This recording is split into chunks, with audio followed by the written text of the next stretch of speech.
বিসমিল্লাহ ওয়াসসালাতু ওয়াসসালামু আলা রাসূলিল্লাহ ওয়া আলা আলিহি ওয়া আসহাবিহি ওয়া মান ওয়ালা আম্মা বাদ।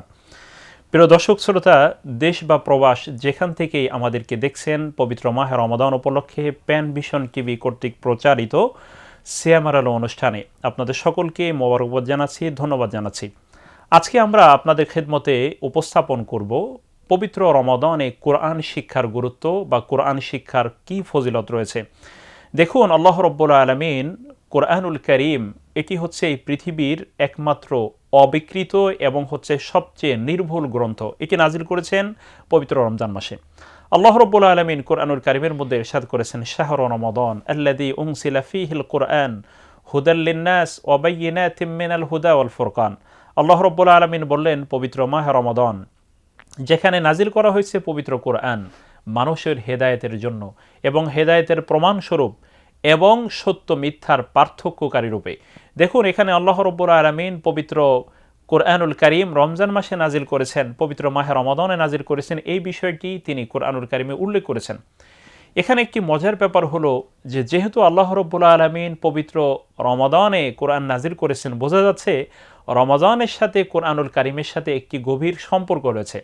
দেখুন, এখানে লাইলাতুল কদর রয়েছে রমজানে, যে কদরের রাতে আল্লাহ রাব্বুল আলামিন তিনি কোরআনুল কারীম নাজিল করেছেন।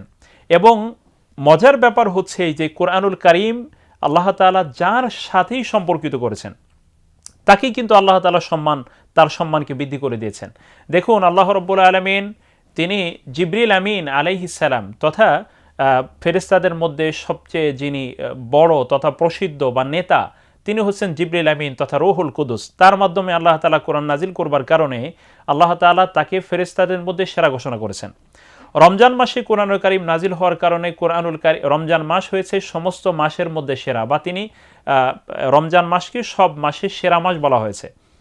একই সাথে দেখুন, লাইলাতুল কদরে কোরআনুল কারীম নাজিল হওয়ার কারণে এই কদরের রাতকে বলা হলো খায়রুম মিন আলফি শাহর, হাজার মাস থেকে উত্তম।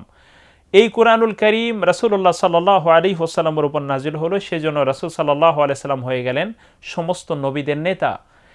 এই কোরআনুল কারীম এই পৃথিবীতে যারা শিখে এবং অপরকে শিখায় তাদেরকে বলা হয় এই পৃথিবীর সর্বশ্রেষ্ঠ মানুষ। যেমন রাসূল সাল্লাল্লাহু আলাইহি ওয়াসাল্লাম বলেছেন, খায়রুকুম মান তাআল্লামাল কুরআন ওয়া আল্লামা, তোমাদের মধ্যে সর্বোত্তম হচ্ছে সেই ব্যক্তি যে নিজে কোরআন শিখে এবং অপরকে শিখায়। অন্য একটি হাদিসে রাসূলুল্লাহ সাল্লাল্লাহু আলাইহি ওয়াসাল্লাম ইরশাদ করেছেন, আশরাফু উম্মতি হামালাতুল কুরআন ওয়া আসহাবুল লাইল, আমার উম্মতের মধ্যে সবচেয়ে সম্মানিত হলো যারা এই কোরআনকে বহন করে এবং হচ্ছে যারা রাত্রি জেগে আল্লাহ তাআলার ইবাদত করে বা সালাত আদায় করে। তাহলে বোঝা যাচ্ছে যে আল্লাহ রাব্বুল আলামিন যেহেতু রমজান মাসে কোরআনুল কারীম নাজিল করেছেন, সুতরাং এই রমজানের সম্মান যেহেতু কোরআনের কারণে, সুতরাং আমাদের স্বাভাবিকভাবে মুমিন হিসেবে আমাদের উপরে দাবি থাকে যে আসলে আমরা কোরআনুল কারীম শিক্ষা গ্রহণ করবার জন্য রমাদানটাকে কাজে লাগাবো।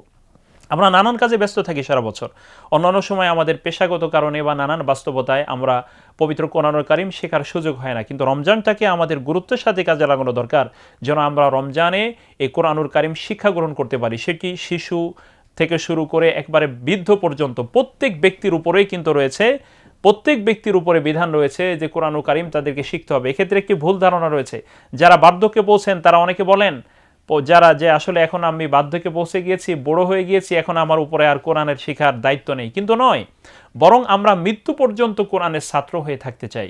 কোনো ব্যক্তি যদি মৃত্যু পর্যন্ত কোরআনের ছাত্র হয়ে থাকতে পারে, তাহলে এই অবস্থায় মৃত্যু হলে তিনি যে বয়সেরই হন না কেন, আল্লাহ তাআলা হয়তো তাকে তালিবুল ইলমের মর্যাদা দিবেন। এবং আমরা তো চাই মৃত্যু পর্যন্ত কোরআন শিখতে শিখতে আমরা মৃত্যুবরণ করব। এখন দেখুন, এখানে একটা সুন্দর বিষয় বলা হয়েছে। একটি হচ্ছে, কোনো ব্যক্তি অবহেলায় যদি কোরআন না শিখে তাহলে তো কোরআন তাকে অভিশাপ দেয়। রব্বা করিইন লিল কোরআন ওয়াল কোরআন ইয়ালআনুহু, অনেক বলা হচ্ছে যে কোরআনে রাসূলুল্লাহ সাল্লাল্লাহু আলাইহি ওয়াসাল্লামের বক্তব্য এরকম যে অনেক কোরআনের পাঠক রয়েছেন যে কোরআন তাদেরকে অভিশাপ দেয়। কিন্তু একই সাথে আবার এই বক্তব্য বলা হয়েছে, কোনো ব্যক্তি যদি কোরআন শিখতে গিয়ে যদি আটকে যায় তথা তার মুখে কোরআন বেজে যায়, তাহলে এই আটকে গেলেও কিন্তু আল্লাহ তাআলা তাকে দ্বিগুণ সওয়াব দান করবেন। সুতরাং এই কোরআনের সাথে আমাদের নামাজের বিশুদ্ধ হওয়ার সম্পর্ক রয়েছে, কোরআনের সাথে আমাদের জীবন গড়ার সম্পর্ক রয়েছে, কোরআনের সাথে রয়েছে আমাদের রাসূলুল্লাহ সাল্লাল্লাহু আলাইহি ওয়াসাল্লামের আদর্শ জানার সম্পর্ক। তাহলে আমরা যেভাবে কোরআনুল কারীম শিক্ষা না করে আমাদের জীবন পরিচালনা করতে পারবো না, একই সাথে রাসূলুল্লাহ সাল্লাল্লাহু আলাইহি ওয়াসাল্লামের আদর্শ ছাড়াও কিন্তু আমরা আমাদের জীবন চালাতে পারবো না, একে অপরকের সাথে কিন্তু জড়িত। সুতরাং আসুন আমরা পবিত্র মাহে রমাদানে কোরআন শিখি, কোরআন অনুযায়ী আমল করি, কোরআনের সমাজ প্রতিষ্ঠা করবার জন্য আমরা সকলে সম্মিলিতভাবে কাজ করি। আল্লাহ রাব্বুল আলামিন আমাদের সকলকে তৌফিক দান করুন। আসসালামু আলাইকুম ওয়া রাহমাতুল্লাহি ওয়া বারাকাতুহু।